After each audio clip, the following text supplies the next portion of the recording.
পরিষদের কেন্দ্রীয় কার্যালয়ের সামনে একেবারেই বিনা উস্কানিতে উদ্দেশ্য প্রণোদিতভাবে আমাকে হত্যা চেষ্টার উদ্দেশ্যেই আমাদের নেতা কর্মী সহ উপস্থিত যারা ছিল তাদের উপরে হামলা করা হয়েছে। যদিও কিছু গণমাধ্যম বা মিডিয়ায় এসেছে যে জাতীয় পার্টি এবং গণ অধিকার পরিষদের সংঘর্ষে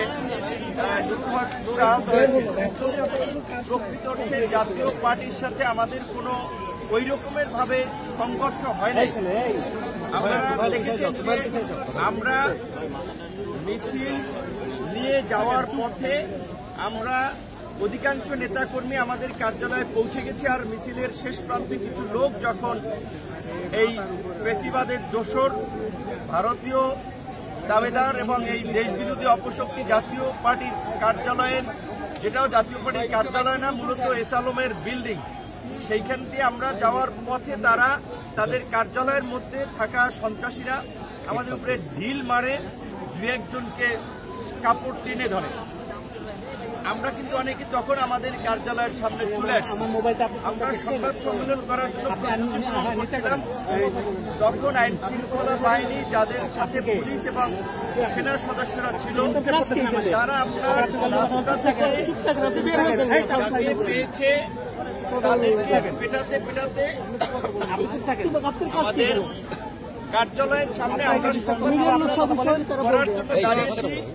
সেই অবস্থায় আমাদের উপরে হামলা করে এবং এই বাংলাদেশের এমন কোন মানুষ নাই যারা ভিপি নূরকে চেনে না।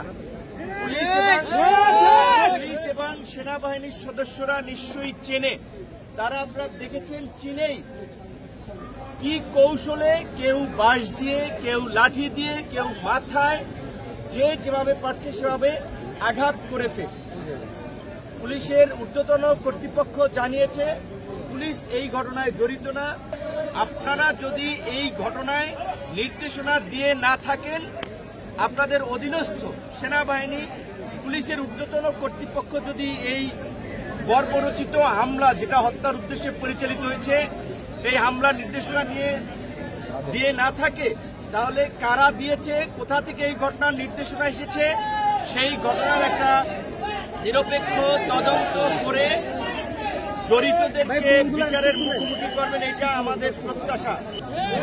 আমরা বর্তমান প্রধান উপদেষ্টা থেকে শুরু করে উপদেষ্টা, অন্যান্য আইন শৃঙ্খলা বাহিনীর ঊর্ধ্বতন কর্তৃপক্ষকে স্মরণ করিয়ে দিতে চাই, একটি বিতর্কিত নির্বাচন করায় সাবেক নির্বাচন কমিশনার নুরুল হুদার গলায় কিন্তু জুতার মালা পরানো হয়েছে।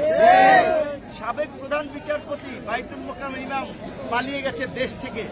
সুতরাং এই 29শে আগস্টের ঘটনার বিচার না হলে অনেকেই, আমরা যদি বেঁচে থাকি, রাস্তায় অপমানিত হবেন, অপদস্থ হবেন এবং ভবিষ্যতে তাদের গলায় গামছা আমরা পরাবো।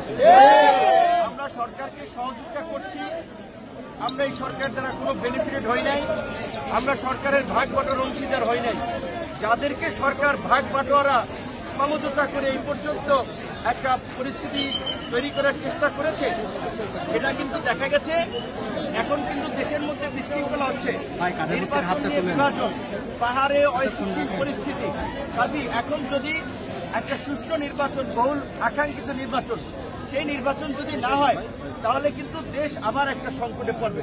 তো সেই সুষ্ঠু নির্বাচন কিভাবে হবে? একটা দলের প্রধানকে যদি এইভাবে আক্রমণ করে তার নেতা কর্মীদের সহ, এবং দেখেছেন তারপরে আমাদের শ্রমিক অধিকার পরিষদের সভাপতি, তাকেও আক্রমণ করেছে গাজীপুরে, তাহলে কি হচ্ছে?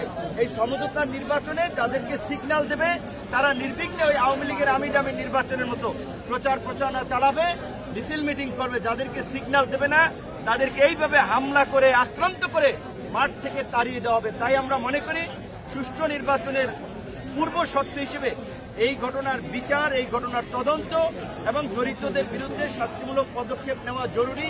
অন্যথায় আগামীতে যে সুষ্ঠু নির্বাচন হবে